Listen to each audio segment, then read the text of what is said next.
and welcome to another episode of Digi-Tools in Accrual World, brought to you by the lovely John Toon, Ryan Pearcy, and myself, Indi. We're back for another year of recording. It is 2026, and we have got a little bit of app news, not much that's being covered this time of year because it is still ramping up. So if you haven't already set your New Year's resolutions up, then join us on ours, which is really just to do a little bit more in the way of connecting, a little bit more exercise, a little less drinking in John's case mainly, and exploring the world that is accounting, tech, and AI, because this is going to be a big year for us. I think we are expecting some huge movements in the agentic space. We'll cover some of that on the app news. But before we go any further, we should mention our wonderful sponsor, that is iplicit, a mid-tier accounting software company that has done some rather incredible research into AI and the applications of AI. So if you haven't caught their white papers already, then we highly recommend a download of that. And before I go any further, I should also bring in a little bit of love to Ryan and John just to see how their New Year's went off with a bang. Tell me something interesting and tell everyone something interesting that happened to you over the Christmas season. Go. Wow, put on the spot. Be interesting, guys. Be interesting. Can we live up to this? Probably not. So I built a weights bench, and for anyone that has ever met me, they would find that quite ironic because there's not much I'll be able to lift on this weights bench. It's more likely my son will be using. Is that for actually training? I was thinking of it like the old school accounting. You've decided to go really old school and just put the weights on the scales and stuff. Oh, what? So I'm not sure is that how we did counting? I thought it was like abacus rather than I was weighing things like the weight scales. Let's ask our resident polymath, John. I thought he'd bought the weights to lift his camera up so that he actually looked a little bit taller. That's it. I thought it's mostly like probably a clove sauce. That's what they're used for, aren't they? Yeah. Pretty much. Hang your By clothes February. on. Although yeah. a bit chilly in the garage, you might need to get some heating in there, I think. I have. That's probably the smartest thing in my garage is I've got an your garage. It is my radiator. No, it's the heating. It's No, it's a smart welcome radiator. to 1935. It's a smart radiator. I can turn it on and off from anywhere. I can put it on a schedule, and it obviously does it automatically. Unlike these normal ones that go through a boiler in your house, I've got this modern electronic one in the garage. Oh, that's exciting. Do you know what I actually looked at over the Christmas period? And this is really dull and boring, but I actually looked at the Red Dot Design winners because that's one of my most favorite things. And they had some radiators in there that were designed specifically for use for heat pumps because they have a very low flow temperature. And so they're specifically designed to emit as much heat as possible. Very clever technology. Cool. Have you bought one? I have not bought one because I don't have an air source heat pump or a ground source heat pump, but I was intrigued. And they do look quite cool. Oh, we're so rock and roll. Look at you. Is that how you, I was going to say the thing that you didn't do over Christmas was, look at your expenses that need to be paid, Mr. FD. I did look. Well, no, I didn't look at them. No, I didn't even know he'd submitted them until he messaged me, and then I ignored his message. Yeah. No. Given that Ryan is angling to be the Viceroy of India because he's wanting it to be 1783 or whatever it was, I think he probably doesn't need his expenses paying, does he? I don't remember any of this. I don't think this happened. Stop referencing things that didn't happen, John. Well, but you were the one who was angling for a title. When Indy was trying to balance things on her head earlier before we were recording, you were the one who was wanting to have some influence over the empire, I think you said. The empire being me telling him that he needs to give us back the Kohinoor diamond. Yes, I've taken. You guys moved it. That's also in the garage. If you give it another sort of 20 or 30 years, what you'll find is Ryan and I will probably be the two randomly old people committing some sort of high treason by trying to steal the Kohinoor diamond from the Tower of London. Because that seems to be what happens, what people do in their retirement now, isn't it? Steal things from like famous places. Do they?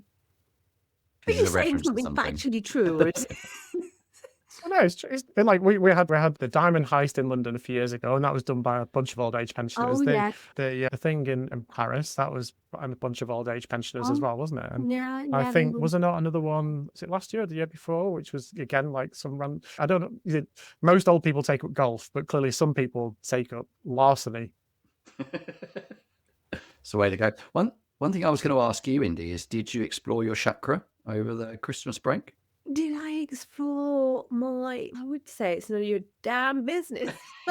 Is what I do with my chakra, me. But did I do anything seriously? I'd say I spent a lot of time rediscovering the benefits of breath work and speaking to people, but I haven't spoken to in years about Were you that. watching When Harry Met Sally? Is that what it was? No, I actually reconnected with a very old friend, which I was really happy to do because I think that's what this period's all about. And he was telling me that he went to somewhere in Germany and it was called like a dark retreat. So you basically go like complete darkness for This is the something cheapest like thing to organise ever, isn't it? You don't need to decorate anything. No, Just it's turn the more lights like off. a week, and it's just underground darkness. You In a eat hole. you get your meals given to you twice a day, but So it's like prison, not like a really bad prison. Like Guantanamo Bay you style know prison. what? You laugh all you want. I'm thinking that if we ever get around to hosting our kind of employee away day at some Were they suggesting you get waterboarded at some point as well? that. Waterboarding? No. What I'm now imagining is that you're going to organise this as a way just to put me in a dark room so you don't have to look at my face. That is what Until you give the I tell you what, though, if you put Ryan in a dark place and shone a light on his head, it'd look like the Kohinoor diamond, wouldn't it? yeah, Yeah. it's true. He has a lot of light within him, Ryan. Yeah, natural Very light. smart. Oh, I'll take that. Thank you. You're That isn't what John was emanating. saying, but I do take that. Very No, nice. I think that's what he meant, though. Yeah. Anyway, Well, I should think we- if there's a lot of light inside your head, that infers that there's nothing else in there, Ryan. I look like a light bulb, I think is what she was implying. some people, Ryan, an some Edison people are fit or a- radiators, Ryan. Ignore him. Some people are radiators, okay? And some people are I drains. like a radiator. We know which one John is today, okay? He's the air Circling the that drain. lives in the drain. That's what John is. Okay, should we crack on with some news? Sounds good. Why not? And I'm first up as well. Here we go. I have the pleasure of announcing a new product called Nume. It's the world's first AI-powered CFO. This was announced a couple of weeks ago. What was that? Just before the Christmas period, I think. And it's built across a multi-agent system. So using different agents to do different parts of the CFO role. So there's something for bookkeeping, there's something for doing management accounts, something for the month-end process, etc. And they've already got 100 companies signed up to the product. What's really interesting for me, at least on this, is like what they've managed to build effectively is this orchestration layer over the top. For people that don't really know or understand how this works, so you could have an agent that does a particular process, and then you can have another agent that does another process. So you might have an agent, for example, for doing some bookkeeping, bank reconciliation, etc. You might have another one that does something around, say, accruals. But the challenge is like, how do you get those coordinated? In the same way, I guess, is like, how would you coordinate some staff and things? And doing that from a technological point of view is a little bit challenging. So building this sort of layer over the top to facilitate that is what's interesting. They will connect into QuickBooks or Xero. So very interesting to see how this now works given the Xero changes on the API, because of course you can't use that for training an AI. So it may already fail at the start, but it's available from free all the way up to a premium tier of $99 a month. Potential big opportunity, but also big challenges, I think, for that as a product going forward. Yeah, it doesn't sound that expensive, so it doesn't sound premium. But if the highest tier is $99 a month, it feels cheap, which I'm not sure if that actually instills confidence in me. Well, I guess my counterpoint to that would be, why should it be that expensive? The whole purpose of technology is it brings the cost and the investment cost of broader, process automation down, and that's the whole economy of scale thing, isn't it? We know that as technologies advance and improve, the cost of acquisition drops over time. The same with any technological change. I would say $99 a month. Maybe it is underpriced, but maybe that's their way of trying to get people on board. But I think that's the world we're going to be looking at. What is it actually doing, though? So let's break it down, because this is calling on elements of the sort of CFO's role. So What is it that it's saying, okay, I'm doing a better job of running this like a financial controller who reports to the CFO, or am I taking on elements of the CFO's role? There's a mixture of things that it does. The first one, the most basic one, is you can just ask questions of your data, which isn't new. Your digits and jacks and a whole bunch of other products do this. But what it then allows you to do is connect that into things like Slack, so you can have notifications around trigger points. It also does some reporting, so there's elements of automatic reporting. Again, not necessarily new, but what you can then start to add on to, though, is that you can start to get schedule updates. You can start to do more of the automation, the reconciliation, and say some of the actual preparation work. But I guess the interesting thing for me that they're doing is they're connecting not just into your core accounting system like Xero QuickBooks, but also pulling that bank feed data in as the third party to verify that's reliable and working effectively. So you might be able to get some better insights and be able to do more stuff with that. But yeah, I would say, though, I think your questions are fairly reasonable, Indy, insofar as at the moment, what Nume is promising to do and deliver, having raised £3 million, is nothing that isn't already on there on the market. What they're really doing is just aggregating a bunch of stuff that's on the market into one singular platform. Are they doing anything groundbreaking? No. Would I look at that product at the moment and say it can replace a CFO? Absolutely not. But I guess if you're a small scaling business who doesn't want to invest and buy a CFO in effectively, you don't have the money to have a CFO. Yeah, then why not? This may be the way to do it. That's what I was going to say. If you're an accounting firm, would the draw be you've got small clients that can't afford a CFO, but they still want to manage some of that information themselves? They want to know things like, oh, your receivables aren't being paid on time, or some sort of insight that the CFO would have delivered, because these guys behind it, whoever the VCs or the finances were in the background, but Scale Up Finance was a company that was the CFOs as a service. That's what they did. And there was 40 CFOs that were embedded across like 500 different organizations. And they did that as a business. So those guys who started that Scale Up Finance business had then started this technology, this app. So they're really talking from their own, okay, this is how we worked across these different businesses in a fractional or maybe a portfolio way. And so it's quite good if you're an accounting firm that maybe has got smaller businesses or mid-sized businesses that don't have the money to then recruit a full-time CFO. Wouldn't you say that's a nice bridge? I think it is a nice bridge, but I think if you're an accounting practice that maybe is already doing some of this stuff in the segment, whether it's low-level advisory or light, CFO light or something like that, you've probably already got the tools available to do a lot of this. You can do a lot of the reporting that they're talking about in things like Fathom, for example, and you can have scheduled reporting. You can do some of the notifications and triggers with either the pre-existing products or products like Chaser, for example, if you're worried about your receivables and managing those effectively. So I suspect that a lot of accounting firms will probably have a technology stack which will address some or all of these things that they're trying to do. They might not have all of it. And like I say, they might not have jumped straight into things like Memo to be able to do more of this month-end processing. But I would say at the moment, Numo probably isn't like leaning in as much into that as it is. So for me, this is a direct to market product, not a product for accountants.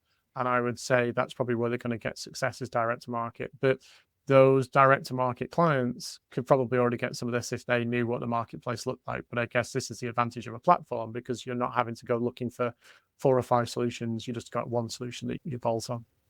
That was a lot, wasn't it? That was a lot for a new product, and something very interesting sparks debate, which is exactly what we're going to see a lot of going, I think, through 2026, all these new AI-powered tools. And speaking of AI-powered tools, and referenced, I guess, from what John was talking about with Nume, is there's been more releases or announcements from Intuit on what they're doing in this space. But they're also just, I guess, realigning with what they've done with the switch from QuickBooks Online to now the Intuit platform. And they've done that for end users, for businesses. They have now brought in something for accountants, the new Intuit Accountants Suite. And what does that actually mean? Essentially, they've redesigned all of this, changed the navigation, changed the dashboard to fit in with the new look. So the Intuit look looks very different to the QuickBooks Online look. And they've made that transition for 2 reasons. One, to create that consistent look and feel, but also to enable the AI bots, engines that work in the background to work across the accountant suite as well. you'll be able to see all your clients in there. So consolidated client management and all your role-based access controls. And from what I can tell, they're enhanced beyond what was in the QuickBooks Online Accountants platform. But they're also, and I think the most interesting part of this, and these two elements are in beta, is they've brought the ability to close books at scale. So the ability to look across all of your clients and then run through, I guess, the transition into what has been done, what needs to be done, and closing that down from any period end that you're going through. And then AI-powered client insights. This is something that was a differentiator for Silverfin early on by bringing all that data to one place and providing insights on it. You can now do that in the new Intuit Accountants Suite. So I think this is a good step forward, something that's going to be, I guess, superpowered to some extent. Anyone that is using Intuit. What I don't know, and something that I know was pushed early on with Xero when they were doing Xero HQ, is the ability to bring in data from other sources, and whether that's going to be sat in this element. Maybe that's something that will come in over time. It's not clear to me from this announcement, but I'm not sure if this is live yet. I think it's coming soon. So something we're going to see over the coming weeks and months. And that ability to do the close that you say, is that kind of leaching into sort of work papers then, essentially? How does that work? Admittedly, they don't give too much detail on this. They say there are customizable templates, which imply that there is a task-based process that you're going through with that. Whether you can reconcile, whether you can do analysis, I don't know at this stage. It may just be, I guess, task management to some extent. And maybe it will go into scheduling as well. But at this point, very simple. They've called it books closed at scale. You can just look at all your clients and then move them through this transition, which I think is more important for MTD than any other, complexity that you're going to get with the larger businesses that you'll be operating through the QuickBooks Enterprise down to Plus tiers. I guess maybe having that visibility, just checking bank reconciliations and VAT accounts, etc., are up to date. Bring all the data into one place, which is what I understand it is going to be doing. And this is something that the likes of Carbon have been investing in by the end of last year, acquiring a data system. So it's going to pull all of the data out of the various financial systems. I think Intuit are going the other way. How can we bring task management in to some extent? They released some functionality last year regarding that. And we're now seeing elements of this transition into the new Intuit powered and look and feel platform.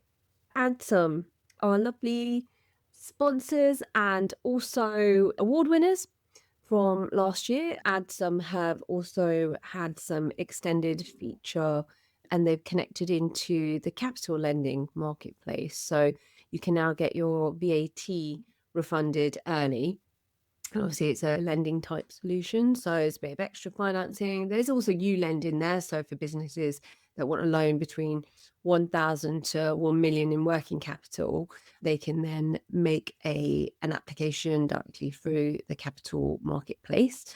I like the Adsum one. It's quite functional. It's probably a really decent way of building a lending book as well, because it's it's usually something that is repaid on time or can be subject to delays, but with this you can get it pretty immediately. It's a nice little add-on for them, and interesting to see they haven't really gone whole hog with QuickBooks Capital in the UK and instead are going down this route with some third parties.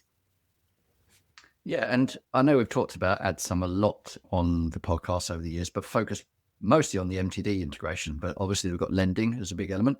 And is it just two providers they're going with initially from Intuit, or is it? It looks so like being one of those two. YouLend on working capital, Adsum on instant VAT refunds, and it's available in all the different plans that are on the site. So it could just be, like I said, super premature, but we're now seeing some testing of it in the UK market just to see how it goes down. And this could just be something that then is a precursor to what happens with QuickBooks Capital. Although I don't think that's the case. I think that they've pulled back on that. The guy that started QuickBooks Capital, he went across to another business, which was is probably gone down better in the US because they have more of a lending mindset in general. I just don't think that in the UK, financing has still been this sort of dirty world. But I think that repositioning and repackaging it as, you get your VAT refund early. Suddenly it's not financing, it's just you getting your VAT refund early. Improved cash flow. Yeah.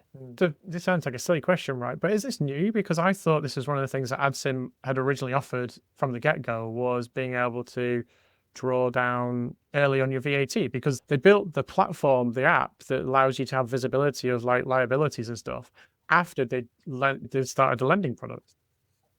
Yeah, so the lending isn't new. I guess built into the Intuit platform is new. So they're one of the two Right. preferred partners that you get through the Intuit platform. The way that Intuit are handling, and I guess from an Adsum perspective, being one of those two is a big win in my opinion. And I guess in implication here is they've got QuickBooks Capital over in the US. They've obviously not replicated this here. So they're going down the partner route initially to test the water. I guess also there's a regulatory thing, right? Isn't there? If QuickBooks Capital wanted to do the same in the UK, they'd have to get FCA registered and all that kind of jazz to be able to do that. This is an easy way into the market because you're not having to overcome that regulatory burden to the same degree, I guess. I've got another update to add on to the whole Intuit ecosystem of things that are going on, which is they're saying you can now build a connected tech stack with their app partner program. I must admit, it's not exactly clear to me what this is trying to do, other than, I guess, package up apps for a particular type of business. And again, this isn't really new in the marketplace. Xero have for a long time with their ecosystem and their platform had suggested apps for retail businesses, for construction businesses, et cetera, et cetera. And to be fair to Intuit, they've had that to a degree as well. And I guess this probably isn't too different from what Will Farnell and the gang were trying to do as well with App Advisory, which is being able to log into a platform and say, hey, I've got a client that does this. Can you help me suggest some apps for them? So I think that's what they're trying to do. Basically, this is an easy way of just accessing their partner program in a way that's built and structured for you as a business.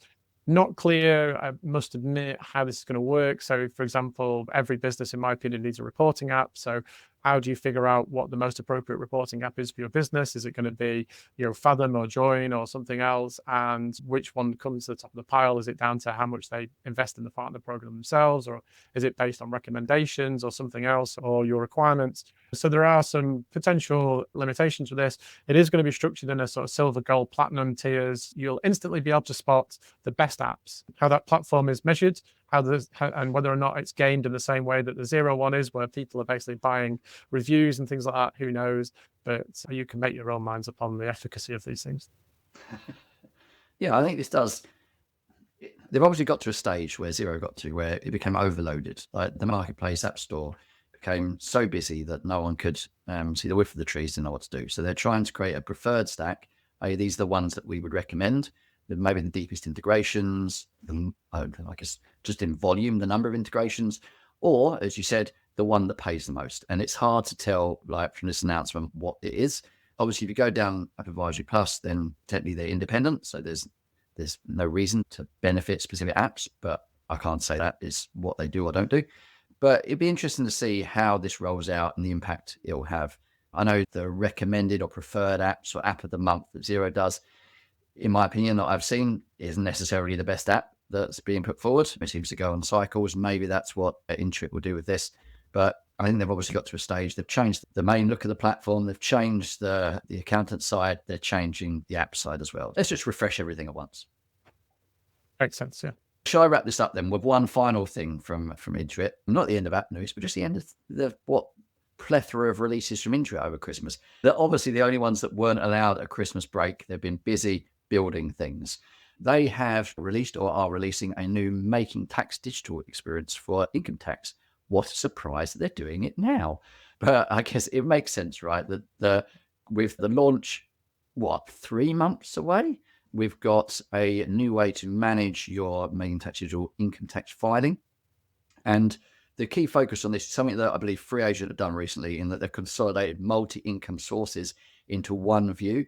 So you can see how you're reporting across, I guess, sole trade income, property income, etc., and then submitting it through the Intuit platform. You can then file simultaneously, quarterly filing across multiple different income sources. I believe if you combine this with the Accountants Suite, you should be able to do this across multiple clients as well, although there's a lack of clarity there on whether that'll be in from the live date. And then also the ability to bring all this together for an annual tax return review. So seamlessly accessing that and previewing what the tax return would look like inside the Intuit platform. So focusing very much on streamlining the process for making digital income tax, something that Sage and I have been focusing on very heavily recently. Intuit are now realizing that they need to release something. I say it's probably a little bit close to the wire, but I'm also not certain that Xero have anything fully out that's as detailed as what the other platforms have been doing. I think it's good it's there. Hopefully, with, let's not say 3 months, because January is usually busy, 2 months for accountants to look at the platform, make sure they're happy with it before live date. There's sufficient time. Yeah, I think, like you say, a lot of the platforms are doing this, aren't they? But also they are working quite closely with the communities around them, because a lot of firms have been involved in early beta testing, and the HMRC betas as well connected to this. So Yeah. My feeling is a lot of these changes are coming from that direct feedback on product that they're seeing. So yeah, I think the timing's okay. Like you say, everyone's going to be busy this month, and then probably February is going to be the prep panic time for when MTD for income tax kicks in. But I still feel like as long as you're a firm that's been on top of this, you've got plenty of time to be ready. Some updates from Iris Elements. Just a whiz through really what's happened over the last 12 months or so with the product and really what they're trying to do. And this really struck me because, which I thought was quite amusing from Iris, which was they have one goal, which is to make life easier for you. And in the last year, our product teams have delivered. Frankly, Iris, I've tried to play around with the Elements platform a few times this previous year in 2025, and you are not making accountants' lives easier. That is for sure. Your product teams need to do better. I guess essentially what they've been racking up is a whole bunch of AI stuff. Not too surprising, everyone's doing that, so that's table stakes nowadays. But I guess the key things for them was that they managed to launch their proper products for tax and accounts production, which are effectively going to be replacing the desktop products that are in the old Iris suite. And they were very much fundamentally needed because their competitors are all moving in the same direction, and having that baked into the Elements platform is needed. They then also added to or increased and improved elements of client privacy when you're navigating around the product, the ability to produce farm accounts. God only knows why people favor farm accounts as a format of functionality that needs to be built into an early stage accounts production system. Like, Jesus Christ, there are other products and other things that you could build earlier than farm freaking formats. There's a lot of farmers out there. Stop picking on the farmers. They've been picked on by the government. Stop picking on them, John. And then the ability to do bulk online filing was also added. And then essentially what they're hoping to, or have been working on building it in the latter part of the year, was a whole bunch of stuff for larger firms. They have said top tier enterprise, but that's not even close because they've only added FRS 102 stuff and some IFRS stuff in the latter stages. But to be fair to them, they are the only platform that does offer IFRS fully in the cloud, aside from Caseware. So they don't have a huge amount of competition there. Sage, Digita, Silverfin, everyone else that's in this kind of game are all way behind on that. They did also latterly add in FRS 101 and iXBRL filing, which again is all required, especially as we start to move to digital filing requirements later this year as well, which is going to have a significant impact. All in all, they're ready for MTD, they're ready for the AI transition, and there's a whole bunch of other stuff that we're expecting to see. They're going to be building out some more functionality for MTD, some more accounts production functionality, which is going to be needed, and the ability to do tax anomaly detection, whatever that means in the product. So it'll be interesting to see how that works, because tax anomaly detection could be VAT, it could be income tax, it could be corporation tax, it could be linked to the accounts, it could be not linked to the accounts. There's a plethora of stuff that goes into that. Do you remember our buddy Todd? Yes. Yeah. The trial. Didn't Iris do the trial with that software to find tax anomaly detection? So it just basically shows you what was there last year, what's there this year, and then says this one's not matching up, or this looks a little bit sus. If I remember rightly, and I could be wrong on this, but I mean, I have been speaking to Nick Stubbs fairly recently because he's relaunched the product to replace the tax on demand. Yeah, they were definitely talking to the likes of CCH and Iris and everyone else, build their product into their platforms to enable you to do that. And I guess that's the challenge, but also the opportunity for a lot of these products to move into. I've got something else then in that case. So let's moving on. 2026 predictions coming from the Digit CEO, Jeff Siebert. Of course, what do you reckon it's going to be? It's going to be everything is moving to AI. Is it going to be bank feeds? Is America finally going to get bank feeds that work? No, it's what you'd expect, right? Siebert goes on to say by the end of 2026, the month-end close will be largely automated, and that single shift will unlock a fundamental renaissance in what it means to be an accountant, one that directly addresses the talent shortage by making the work far more meaningful, attractive, and sustainable. So it's exactly what you'd expect. He says AI is coming for you, and it's coming for the month-end close, and that's what's going to come first. And he's saying that the process is already pretty much there, with predicting models that classify the transactions accurately, extraction models that read the financial documents, and AI agents handling the tasks once done by staff. It doesn't really see that's going to be something that requires anything more than that's already available in the market. And the AI is going to get smarter, that contextual intelligence. And that will be something that we'll see coming through the wash with all different types of processes that will significantly reduce workloads. This is fairly predictable, given that the whole bet that Digits makes as a business is really to talk about agentic general ledger technology. So, of course, I don't really see this as something that's a groundbreaking prediction. It's not really Nostradamus enough for me. But hey, he's starting with month-end close. So we know a few of those businesses that have really worked on the month-end close. I wonder what it will mean for them. I wonder what we can predict for them. I thought you were going to say it's fairly predictable because I made that prediction.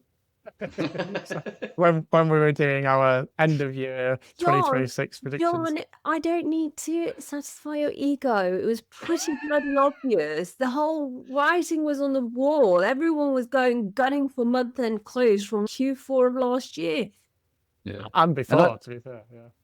And I don't, obviously he's got skin in the game, but I don't think 2026 will be the year everyone transitions to software that does this. Maybe that where there's a breakthrough somewhere and we're like, oh, that actually does what it says it's supposed to do. That would be quite nice. But I think that, yes, it's very biased. What I've got, though, is something from an Estonian licensed financial institution. Yes, I go that deep in my research, called Wallister. To us, I didn't. It's written on the accounting web. But they did a really good prediction for 2026. And I really like what they put forward because it feels really tangible and really real.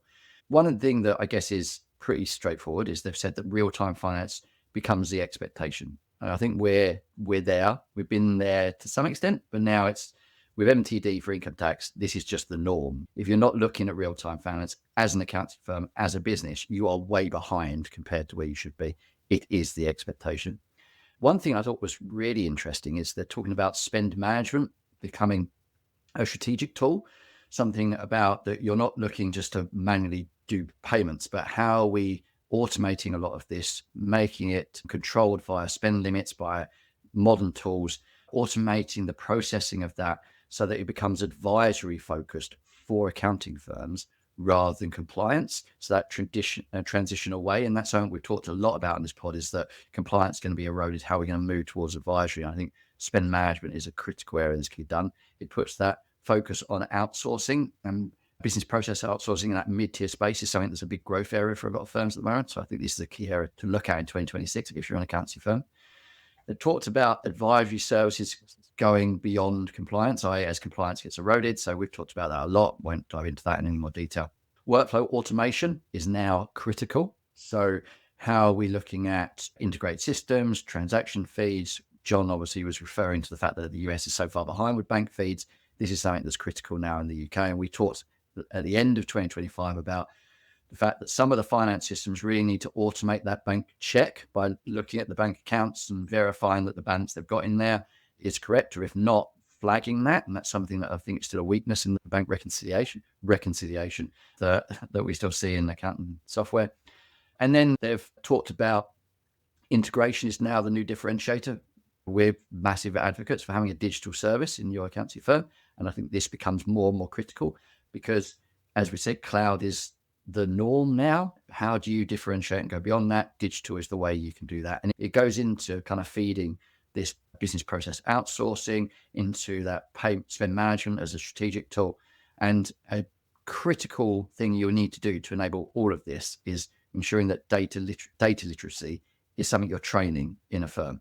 So moving into deeper analytical skills, familiarity with interpreting and building dashboards and BI tools, and the ability to communicate effectively, telling a story. And this is all, I guess, the areas that have not been traditionally focused on in internal training inside accounting firms. And we need to move towards that as a profession to make sure we're ahead of the curve. So what they're flagged and the key things to look at, I think, are on point for 2026. It's not a tech thing, it's a process thing. It's something that we should talk more about as a profession as we move through the 2026 year. Ah, there you go. He's very passionate about that. Yeah, don't I hear you, lassie? I hear you. And you know, Flinder really started this trend, actually. Very early on, they spoke about this, Luke and Alistair. You know what? It's like the butterfly effect, right? They started something and it just grew and grew. So that's my loose connection to their butterfly logo there. It's their fault, is what you're saying. The teams must have deeper analytical skills and familiarity with dashboards. God damn it. You love it. I guess I have a question though, is like this transition from cloud to digital, what does that really mean? As in, John, I thought you'd know that, mate. As in most most firms have put themselves out as a cloud accounting firm. So we work on Xero, we work on QuickBooks, we work on Sage Accounting, we work on Free Agent.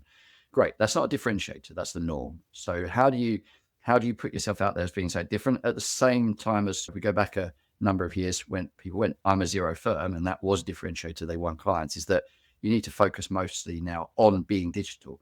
How do you go beyond the finance system, operational systems, reporting systems, spend management? We're going beyond just we work on a cloud real-time finance. That's the expectation.